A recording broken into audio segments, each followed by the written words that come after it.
She smiled for the first time in months. And that's when everything began to unravel again. 5 months after surviving a horrific ordeal, Lily Carson was finally starting to feel safe. New home, new school, a bus driver who takes care. But just as the pieces began to fall into place, a shadow from her past returned, with a vengeance. As her grandmother plots the unthinkable and a familiar predator reappears, one man must follow his instincts one more time before a fragile life is shattered again. Stay with us as we uncover a story of betrayal, survival, and the unexpected power of a single letter. Comment your thoughts, and hit that subscribe button if you believe every child deserves to feel safe. Because sometimes the monsters aren't strangers, they're family. The morning sun cast a soft golden glow over the sleepy town of Brookwood Heights, where crisp autumn leaves crunched beneath the tires of an aging yellow school bus. Ben Harmon adjusted his side mirror, the routine motion grounding him amid the chill that settled in his bones. Not from the cold, but from memory. It has been 5 months since the day everything changed. 5 months since he discovered the pills under Lily Carson's seat, followed his gut, and uncovered the unspeakable horrors her stepfather had hidden. He had hoped that day marked the end of her suffering. But trauma, he knew too well, doesn't disappear. It lingers in the quiet spaces. Ben pulled the bus to a gentle stop in front of a modest 2-story home, nestled between trimmed hedges and faded picket fences. It was nothing like the home she once lived in, the one filled with shadows and silences. This house was lived in, warm. The porch light still glowed faintly, even though the sun was up. He double-checked his clipboard. Lily Carson. He gave the horn a short, polite honk. Within seconds, the front door opened, and Lily stepped out. She looked older somehow. Not in years, but in the way people change after they've seen too much. Her face was fuller, less hollow, but her eyes still carried the quiet weight of someone who watched the world from behind glass. Helen Parker, her grandmother, appears behind her, fussing like clockwork. "You didn't finish your breakfast again?" Helen scolded, tugging at Lily's coat sleeve. "You think growing girls don't need food? I spent time on that oatmeal." Lily didn't reply. Her shoulders curled slightly inward, her gaze fixed on a crack in the porch. "Let it go, Mom," came a gentle voice from the doorway. Sarah Carson stood there in a navy robe, cradling a baby wrapped in powder blue. "She'll eat when she's ready." Helen pursed her lips, but backed off with a huff. "Too soft.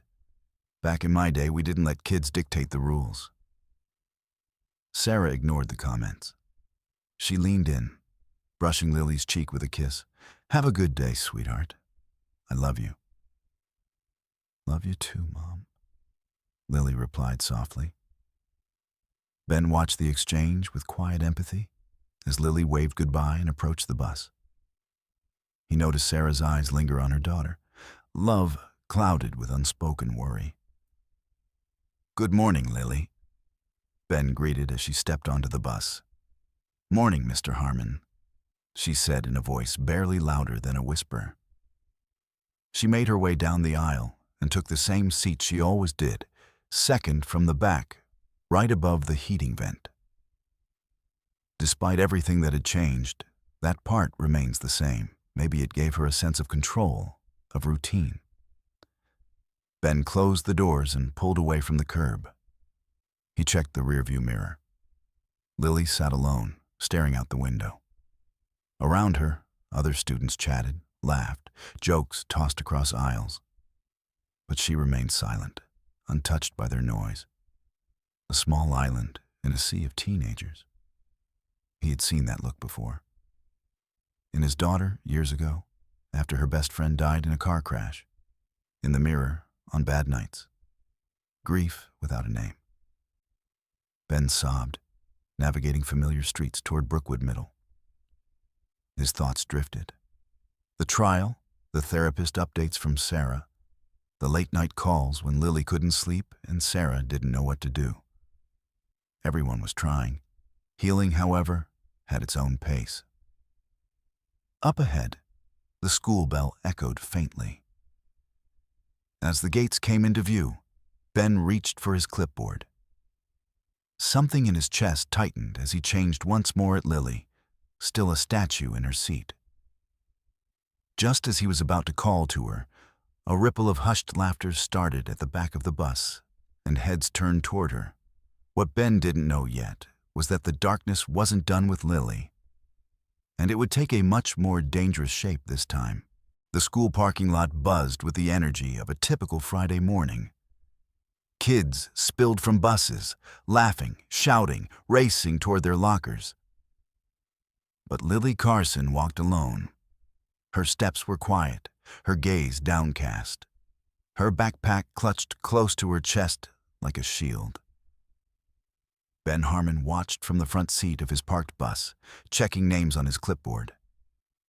But his eyes followed Lily's every move. He knew the signs. A girl trying not to be noticed, trying not to exist too loudly.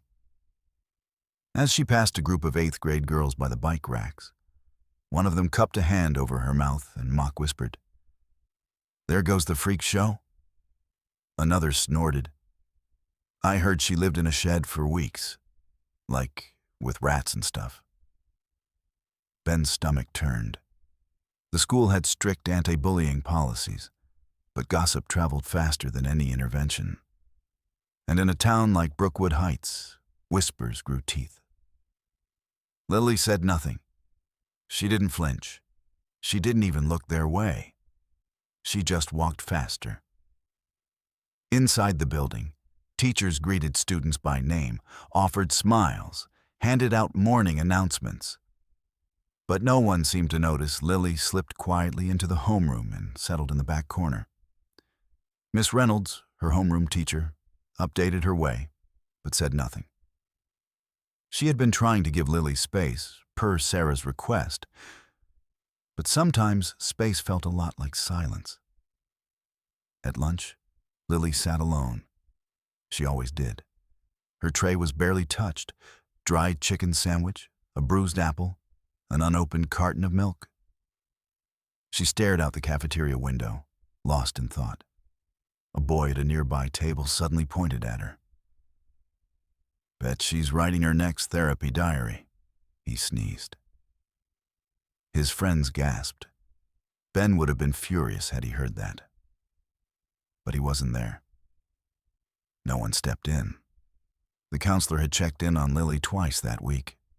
The therapist said she was improving, but improvement was fragile, like thin ice that looked solid until you stepped on it. Across the room, a senior named Nathan Wells noticed the laughter, but didn't join in. He studied Lily for a moment. There was a stillness to her. Not silence, stillness, as if her world moved on a different frequency. He stood slowly, carrying his lunch tray, and approached her table. "Hey," he said. Lily blinked, looking up. "Do you mind if I sit here?" She didn't respond right away. Her eyes flicked around the room, checking for traps. Was this a joke? Nathan took her silence as a yes and sat across from her anyway. "I'm Nathan," he offered. "You're Lily, right?" Still guarded, she gave a slight nod. He didn't ask about the rumors. He didn't mention her stepfather or the trial. He talked about the cafeteria food, how bad the vending machine coffee was, and how he once accidentally dyed his hair green in science class. And somewhere in that flood of harmless nonsense, Lily smiled, just for a second. Later that day, Ben saw her exit the building with a little more ease in her posture. He noticed Nathan walking a few steps behind her, not too close, not too eager. Ben narrowed his eyes. He'd seen charm used like a weapon before.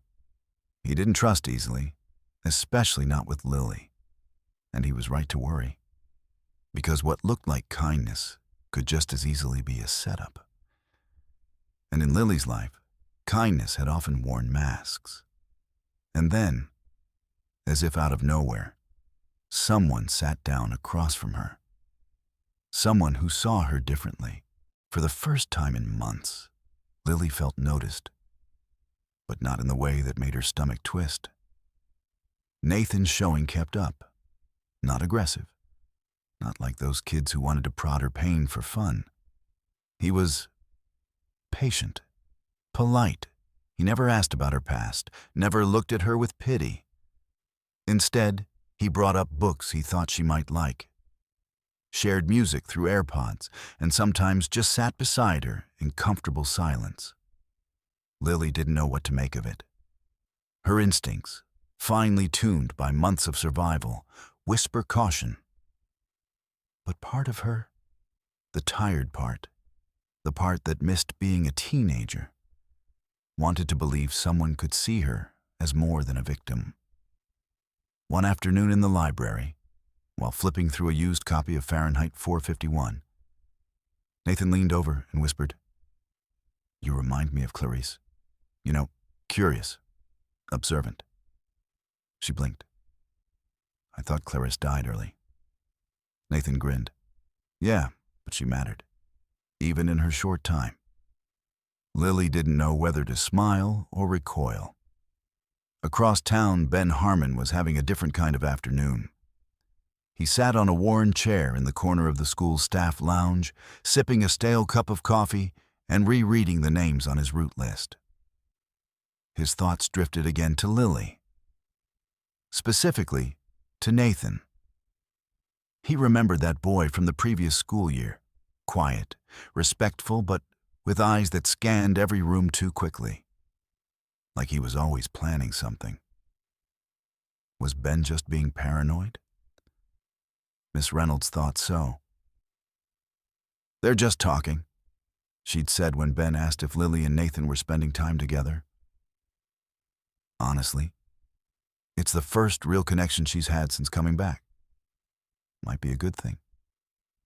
Ben nodded politely, but the knots in his stomach didn't ease. Back at home, Lily sat at the kitchen table, absent-mindedly moving peas around her plate. Her mother, Sarah, was feeding the baby nearby, a gentle hum escaping her lips as she bounced the infant in rhythm. "Lily," Sarah said softly, "you seem lighter lately. Is it school?" Lily shrugged. "I guess." Sarah hesitated. "Is there someone? A friend, maybe?" The word friend hangs in the air like an invitation. Lily considered her response. "There's this boy." Sarah froze, mid-bounce. "His name's Nathan. He's different. He listens." Sarah sat down across from her. "That's good. But you know to be careful, right? Just because someone's kind doesn't mean they have good intentions." "I know," Lily said quickly. Too quickly. The conversation ended there, but the unease lingered in both of them. The next day at school, Lily found a folded note tucked into the side pocket of her backpack. Her heart skipped. She opened it quietly beneath her desk. "Hey, meet me at the garden path after school. Just want to talk where it's quieter." Something about it didn't feel wrong, but something about it didn't feel completely right either. At dismissal, Ben stood by his bus like always. He checked names, greeted students, smiled through the chaos. But when Lily didn't show up, his eyes scanned the crowd more carefully. Where was she? Minutes later, he spotted her slipping through a side door near the gym. Her backpack slouched low and her head ducked. Seconds later, Nathan followed her. Ben's pulse jumped. That old instinct kicked in, the same one that had told him to check under her seat 5 months ago. He checked quickly in with the other staff on bus duty, mumbling something about needing to use the restroom, and followed. He didn't know yet where they were going or why. But he was certain of one thing. Lily Carson was walking toward something dangerous. But even as Lily began to open up, danger had already been released, and it came wearing a familiar face. Ben Harmon sat in the school library, the warm hum of the overhead lights doing little to ease the chill running down his spine. His fingers hovered over the keyboard of an aging desktop in the staff corner, normally reserved for cataloging books and printing worksheets. Today, it had a far more urgent purpose. He typed the name slowly, hoping he'd spelled it wrong, hoping nothing would show up. Gregory Whitmore. The results loaded in an instant. Headlines, articles, a mugshot. But it was the top story that made Ben's breath catch. Local men released on probation following mental health plea, so date 3 weeks ago. Date 3 weeks ago. No, Ben whispered aloud, heart pounding. He clicked the link and scanned the article, eyes darting across words that felt like poison. Probation granted. Mental health defense. Ankle monitor. No contact order. First-time offender. First time. Ben clenched his fists. That man had no first time anything. He pulled out his phone and dialed quickly. 3 rings. Then a familiar, anxious voice. Ben, is Lily okay? She's fine, he said, trying to steady himself. But Sarah, did you know Greg was released? Silence. Then, what? I just read it. A news article dated 3 weeks ago. He's out, with GPS monitoring. Says he's prohibited from contacting you or Lily, but... Ben exhaled hard. I thought the court was supposed to notify victims' families. They are, Sarah replied, her voice shaking. I never received anything. Not a letter, not a call. Are you absolutely sure? I'm staring at it right now. He's out there. Sarah was quiet for a long time. When she spoke again, her voice was calm but tight, like a taut wire ready to snap. Even with the monitoring, he's dangerous. Ben nodded, though she couldn't see it. I'll keep an eye on her at school.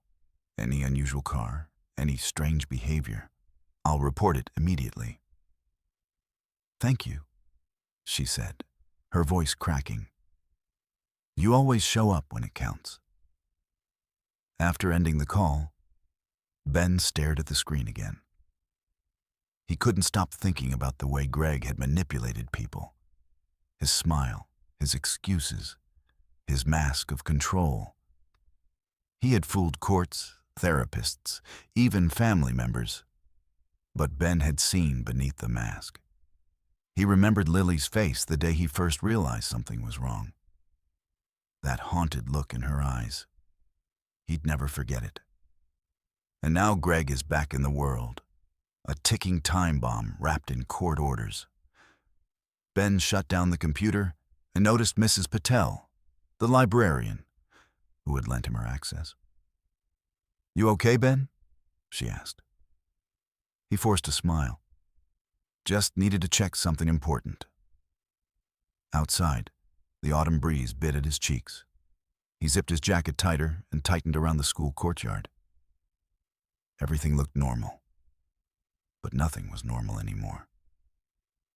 Back on the bus, Ben found himself checking every shadow, every dark-colored sedan, every unfamiliar face. The world had shifted, tilted slightly off its axis, AMM.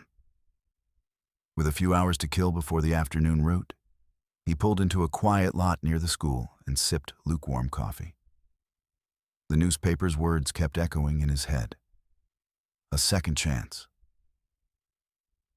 At 11 a.m., with a few hours to kill before the afternoon route, he pulled into a quiet lot near the school and sipped lukewarm coffee. The newspaper's words kept echoing in his head. A second chance. What about Lily's second chance? Suddenly, he spotted something. Movement near the back of the school. A girl slipped through the side door. Lily. Backpacks swing low, daring glances, moving quickly. Ben leaned forward. Seconds later, Nathan followed, walking with purpose but looking side to side, like he was checking if anyone had noticed. Ben's coffee sloshed onto his pants as he stood suddenly. Something wasn't right. With a deep breath, he grabbed his coat and stepped out into the wind, instincts once again dragging him into action. This time, he wouldn't wait until it was too late, and when Ben saw Lily disappear through the side gate, with Nathan close behind, his instincts took over once again. Ben's boots crunched against the pavement as he moved quietly along the edge of the school's rear parking lot. The school building loomed beside him, tall and grey, its brick walls absorbing the morning chill. He kept his eyes fixed on the two figures up ahead, Lily and Nathan, walking side by side, unaware of the man trailing just out of sight. Lily's movements were cautious, hesitant. Nathan, on the other hand, walked with practiced ease, hands stuffed in his jacket pockets, his head occasionally turning to scan the area. That was what bothered Ben most. Not the conversation, not the secrecy, but the awareness in Nathan's posture, like he was waiting for something, or someone. They approached the chain-link fence that marked the edge of school property. Beyond it lay a narrow trail, lined with trees, leading to the town's small community garden. Bennett immediately.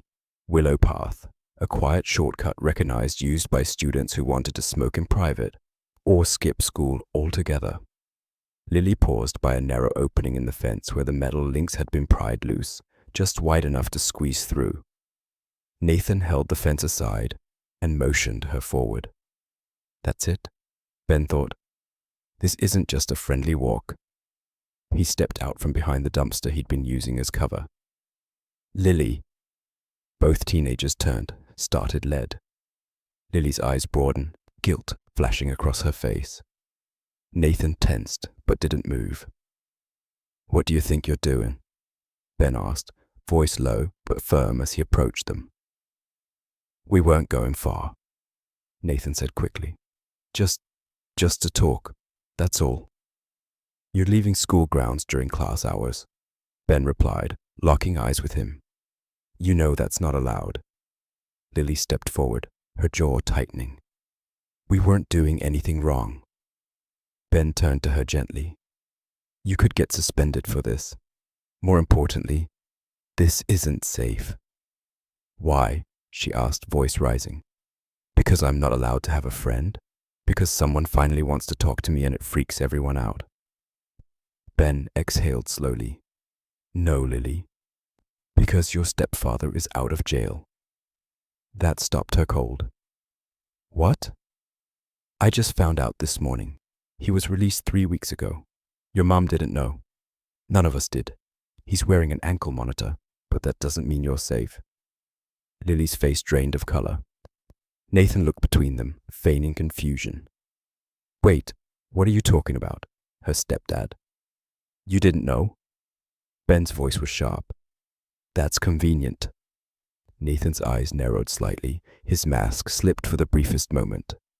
I'm taking her back inside, Ben said, placing a hand on Lily's shoulder. Now. Lily didn't argue this time. Her steps were slower, heavier as they walked back through the opening in the fence. Nathan followed silently, his expression unreadable. As they re-entered school grounds, Ben felt a storm gathering behind the boys' quiet mood. Something wasn't right. Nathan had suggested this meeting. Nathan had led her out, and Nathan had been watching the street. Ben made a decision. He wasn't going to wait for the school to intervene. He was going to follow every lead himself, because Lily's second chance at life wasn't something he was willing to gamble. What waited beyond that fence wasn't a quiet talk, but a carefully laid trap. Ben Harmon leaned against the iron gate of the Willow Glen Community Garden, eyes scanning the tranquil paths winding through autumn-colored trees and flower beds. Just minutes earlier, he'd watched Lily and Nathan disappear into the garden's south entrance. Now, he waited, heart racing, instincts flaring like an alarm bell. The garden was quiet, too quiet. Midday sun filtered through golden leaves, casting long shadows. In any other moment, it might have felt peaceful, but not now. Then he saw it. A black sedan sped around the far corner of the garden, tires squealing as it skidded to a stop near the secondary gate. The driver, a bald man, jumped out, touched around, and popped the trunk. Seconds later, another vehicle pulled up behind him, dusty and tinted. Ben ducked quickly behind a wide oak tree just off the path, slipping on the old mechanic's hat and sunglasses he kept in his glove box, leftovers from years ago when he'd still fixed engines. He watched closely, heart hammering. 3 men stood beside the sedans. One of them was coughing violently, clutching his side. Ben's blood ran cold. Greg Whitmore. The ankle monitor was visible beneath the cuff of his jeans. He looked gaunt, sickly even, but unmistakable. And dangerous. Greg wasn't alone.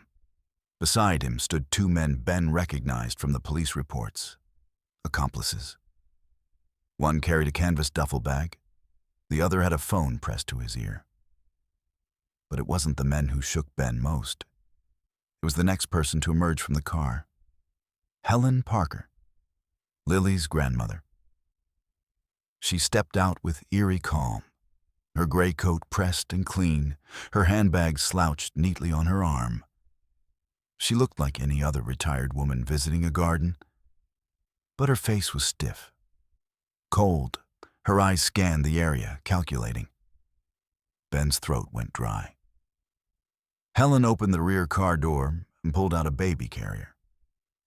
Inside, bundled in a blue blanket, was Sarah's infant son. Greg stepped forward and gently took the child in his arms, his expression softening. Ben watched in horror. It was surreal. This man who had destroyed one child's life, now cradling another like he belonged. "Remember our agreement," Helen said in a low, clipped tone. "You stay away from Sarah. You take the girl, disappear, and I never want to hear about her again." Greg's voice rasped, bitter. "You think your daughter's gonna just forget?" "She's weak," Helen replied. "She always has been, just like her father. That girl, Lily, is poison.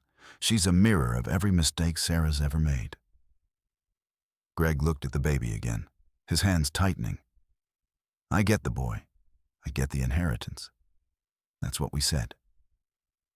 Helen nodded and pulled a folded check from her purse. "You get your money. Just make her vanish, quietly." Ben clutched the bark of the tree to keep from stumbling. His stomach turned. Lily's own grandmother.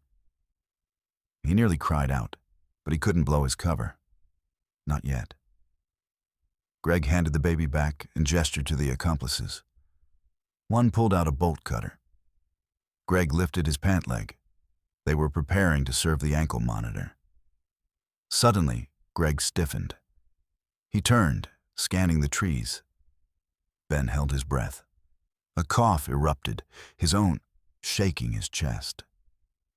He ducked back behind the tree, fumbling for his handkerchief, cursing under his breath. When he peeked again, the men were alert. Greg pointed toward Ben's direction. One of them started walking. Ben backed away quietly and moved fast. He had to warn Lily. He had to get to her before they did. As he rounded the main path, he spotted her.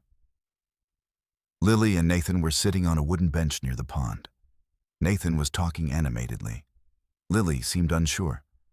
Ben rushed toward them. "Lily!" he barked. She stood up, started up. "Mr. Harmon, what? No time. We have to go. Now." Nathan stood too. "What's going on?" Ben grabbed Lily's arm gently but firmly. "You're not safe. He's here. Greg's here. And your grandmother's involved." Lily paled. My, what? Before Ben could explain, the roar of an engine shattered the air. The black SUV barreled down the gravel path, crushing through a row of mums and topping a small statue. Greg jumped out first. One of his men ran toward the trio. Ben turned to shield Lily, but the bolt cutter came down hard on his shoulder. Pain exploded. He fell, hitting the ground hard. Blood clouded his vision. "Run!" he shouted. Lily took off, but the second man tackled her before she got far. Nathan froze, shocked. Greg shoved money into Nathan's hand. "You did your job. Now disappear." Ben, dizzy and bleeding, clawed at the gravel as they dragged Lily to the SUV. He saw her struggling, screaming, then sirens. Multiple.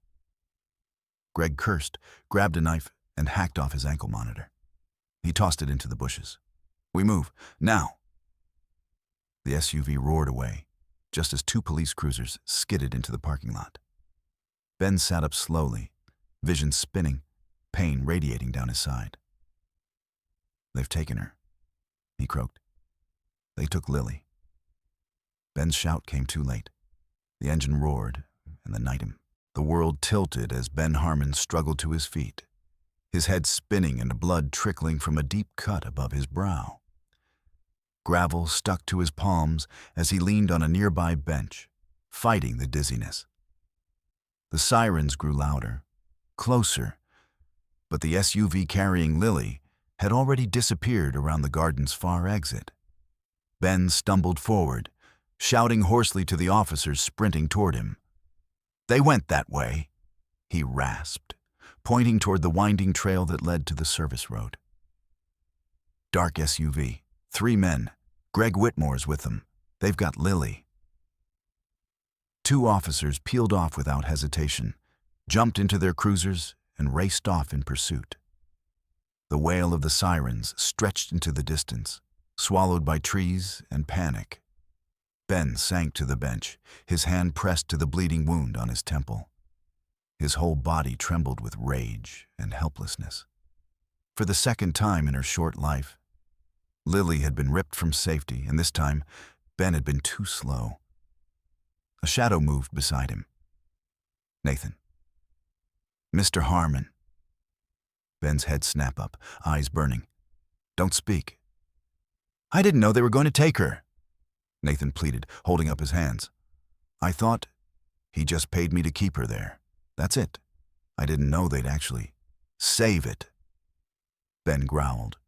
"You sold her out." An officer approached, weapon drawn, shouting for Nathan to step back. Within seconds, the teen was handcuffed and led away toward a squad car, his protests fading into the background. Ben barely noticed. His mind was locked on one thing: Lily. Another officer crouched in front of him, assessing his wound.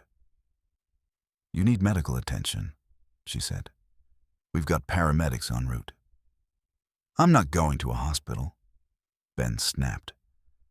"I'm going to the station. I need to give a full statement before they lose that trail. Every second matters." She studied him for a moment, then nodded. "We'll patch you up here, but you're going to need stitches."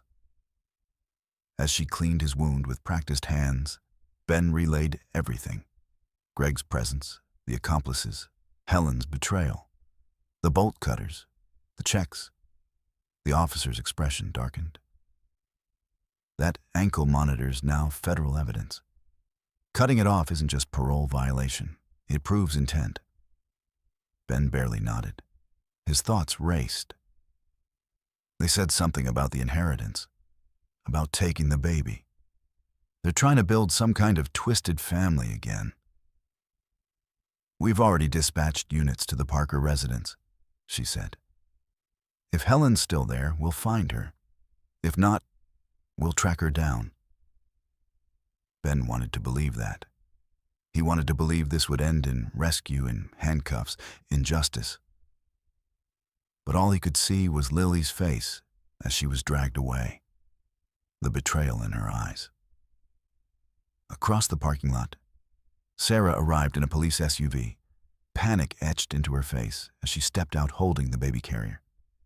She rushed toward the officers, breathless. "Where is she?" she demanded. "Where's Lily?" Ben turned towards her slowly. "They took her," he said. "Greg." Helen helped him. "I saw it all." Sarah's knees buckled. An officer caught her before she hit the ground. "No," she whispered. "Not again." Inside the cruiser, Nathan sits stone-faced, head bowed. The envelope of cash Greg had thrown at him lay on the seat beside him, now sealed in an evidence bag. Back at the crime scene, another officer retrieved the discarded Bush's ankle monitor from the...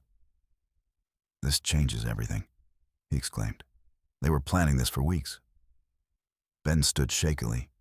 His entire body ached. But he wasn't done. Not by a long shot. "We need to find her," he said, voice hoarse, "before it's too late." The officer nodded. "We've got roadblocks up, choppers in the air. We'll get them." Ben looked to the horizon, where the police cruisers had disappeared minutes earlier. He hoped the man was right. Because Lily's life depends on it.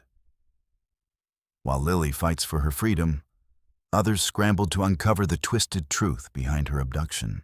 The fluorescent lights buzzed faintly in the police station hallway as Ben sat on a hard bench, a gauze bandage wrapped tightly around his forehead. The antiseptic sting from his wound had dulled, but the ache in his chest was only growing. Across from him, Sarah rocked her baby gently in the carrier, her face pale and drawn. Every few seconds, her eyes flicked toward the door, waiting, praying. They still hadn't heard from the officer sequestering Greg's SUV. A detective stepped out from a side room. "Mr. Harmon, we're ready to take your full statement now." Ben nodded stiffly and followed him into a small interview room. Inside, another officer sits at a table with a recorder already rolling. "Start from the moment you saw Lily leave the school," the detective insisted. Ben took a deep breath. "She left with Nathan Wells. I followed them. They went to the Willow Glen Community Garden." He recounted everything. The suspicious cars, the conversation between Helen and Greg, the baby handoff, the check, the ankle monitor removal. Every detail painted a darker, more twisted picture. When he finished, the officer leaned back. "You're telling us Helen Parker orchestrated her own granddaughter's abduction?" "She paid Greg," Ben said firmly. "I saw her give him a check, and she gave him the baby too, like some kind of trade." The two officers exchanged a grim glance. "She said she wanted Lily gone," Ben added, voice thick. "She called her poison, said she reminded her of Sarah's first husband." The silence in the room was heavy. "We've searched the Parker residence," the detective finally said. "We found a notification letter from the court regarding Greg's release. It was hidden in a locked desk drawer. Sarah and Lily were never meant to see it." Ben's stomach clenched. "So she knew." "She knew Greg was out and said nothing." "She did more than that," the other officer replied. "We're preparing charges for aiding and abetting, conspiracy to commit kidnapping, and child endangerment." Outside the interview room, Sarah's voice echoed through the hallway. "She's your granddaughter," she cried. Ben stepped out just in time to see Helen being led toward the holding area, hands cuffed behind her back. Her once perfect hair was unkempt, her expression stiff. "I hate that girl," Helen snapped. "She's just like her father. Quiet, brooding, weak." "Enough," barked the officer escorting her. Sarah was trembling, her hand covering her mouth in disbelief. "How could you? How could you betray your own family?" Helen didn't answer. Ben put a steadying hand on Sarah's shoulder. She flinched, then nodded in gratitude. Minutes later, another officer emerged with an update. "They found the SUV," he said. "It crashed off the side of County Road 7. All 3 men are in custody." Sarah's knees buckled again. "And Lily?" "She's alive," the officer said. "But she's hurt. She tried to escape the moving vehicle. Her leg was caught. She was dragged before hitting a tree." Sarah sobbed, clutching her baby to her chest. "She's being airlifted to Mercy Hospital now. We'll take you there." Ben closed his eyes for a moment, overwhelmed by a wave of relief and dread. Lily was alive, but broken again. As they followed the officer out of the station, Ben looked back at the interview room, the place where every dark secret had finally come to light. There was still more to face, but at least now they weren't facing it in the dark. They had taken her body, but not her fight. And now, Lily was beginning the battle of her life. The whirring blades of the medevac helicopter faded into the night as Sarah and Ben arrived at Mercy Hospital, escorted by a quiet officer who held the door open for them at the emergency entrance. Inside, the ICU waiting area was sterile and cold, the lights too bright for how heavy everything felt. Sarah clutched her baby's carrier tightly, her knuckles white. Her eyes were dry now, too shocked to cry. A woman in scrubs approaching, her badge reading doctor. "Chen, trauma unit." "You're Lily's mother?" she asked gently. Sarah nodded. "I'm Dr. Chen. Your daughter has suffered multiple fractures to her arm and leg. She also has a concussion and contusions along her back and ribs. There's no sign of internal bleeding, which is a good thing. But she's still unconscious. She's on a ventilator to assist with her breathing." Sarah swayed, and Ben quickly stepped beside her, supporting her elbow. "Can we see her?" Sarah whined. Dr. Chen nodded. "Yes, but I need to prepare you. She's heavily bruised. The machines are necessary, not optional. It'll be hard to see." Sarah straightened her shoulders. "I want to be there. She needs to know she's not alone." Ben followed quietly behind as they made their way to room 304. Through the glass door, the sight hit him like a punch. Lily lay still, pale against white sheets. Her face was swollen, dark bruises mottling her cheeks and temple. One arm and one leg were cast. Tubes protruded from her mouth, nose, and arms, connecting her to the machines that kept her alive. Sarah froze at the doorway for a moment, then walked forward slowly, setting the baby carrier down and reaching for her daughter's hand. "Hey, sweetheart," she whispered, brushing Lily's fingers gently. "Mom's here. You're safe now." Ben stayed back, his chest tight. He didn't belong in that sacred space between mother and child, but he couldn't look away. A nurse stepped in quietly a few minutes later. "Excuse me." Just before she went under, she kept mumbling something. Sarah turned, eyes wide. "What was it?" She said, "My letter, need my letter." Over and over. Sarah looked confused. Ben's heart jolted. "The letter," he said. "Nathan left it for her on the bus. She had it when she got on the board. She must have had it with her when they took her." The nurse nodded. "We gathered her personal items. Let me check." She returned moments later with a clear plastic bag. Inside were torn clothes, scuffed sneakers, and a crumpled, dirt-stained envelope. Sarah opened it slowly, fingers trembling. She read in silence, her mouth set in a tight line, then passed it to Ben. It was clumsy and sincere. "Dear Lily, I didn't know how to say any of this in person, so I wrote it down. You're not weird. You're not broken. You're strong. I wish I'd known you sooner. I hope I still can." Ben exhaled, softened the paper. "At least she knew someone saw her," he said softly. Sarah nodded. It may not have been real, not all of it, but it meant something to her. Maybe enough to keep her holding on. She walked to the bedside table and put the letter there, where Lily might see it when she woke. Ben stood beside her now, not speaking. They had no idea how long the road ahead would be. Therapy, surgeries, nightmares. But Lily was here, alive. And this time, she wouldn't have to face any of it alone. And as Lily opened her eyes and reached for her letter, the future, however uncertain, finally felt like it belonged to her again. The sun peeked through the hospital window, casting a soft glow across the sterile room. Machines beeped rhythmically beside Lily's bed, their steady pulse the only sign that time hadn't stopped. Sarah sat close, gently humming to the baby in her lap. The letter still rested on the nightstand, folded neatly, its edges worn and stained. Now a symbol of something fragile, but powerful.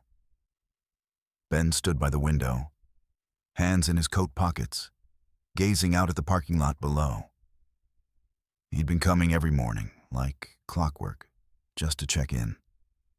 He told himself it was habit. But deep down, he knew it was hopeful. Hope that Lily would wake up.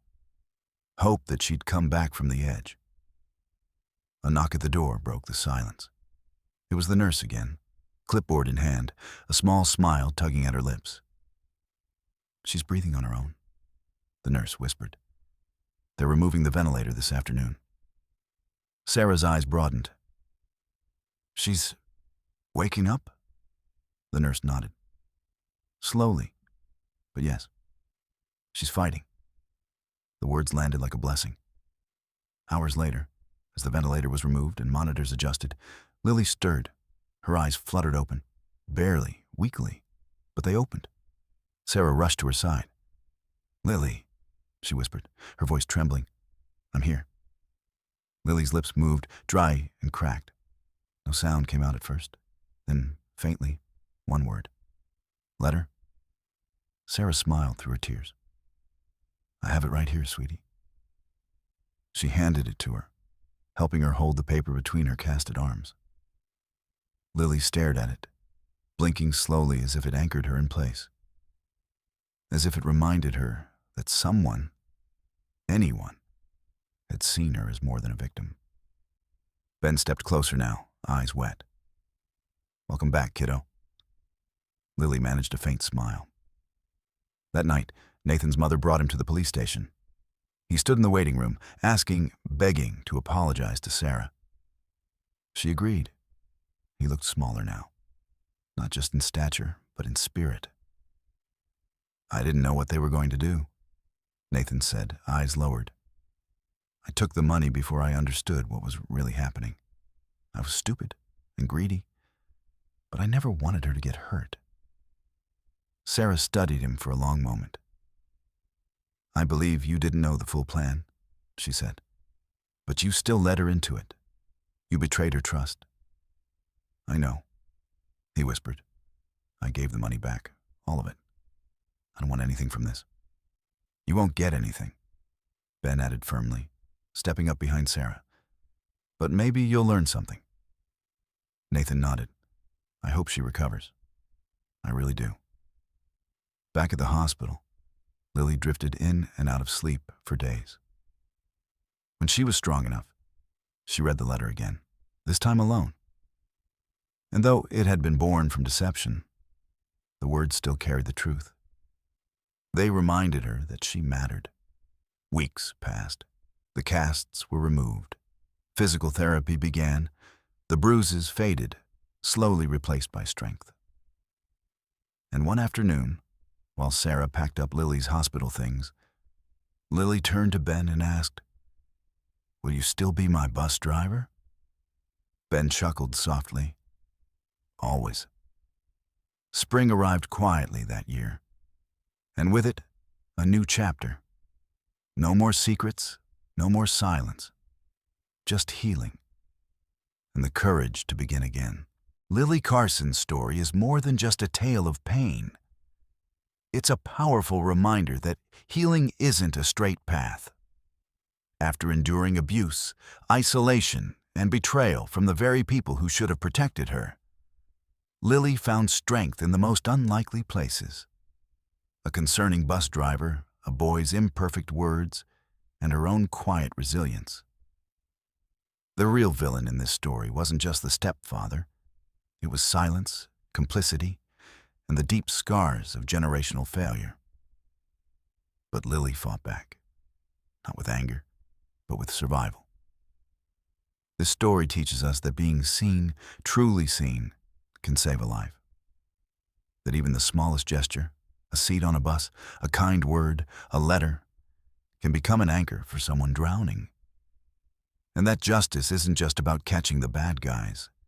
It's about choosing to do the right thing, even when it's uncomfortable. So if you ever see someone like Lily, quiet, hurting, overlooked, don't look away. Be their Ben Harmon. If this story moves you, please like, share, and comment below. Let's make these stories seen. Let's make these children feel heard. Love.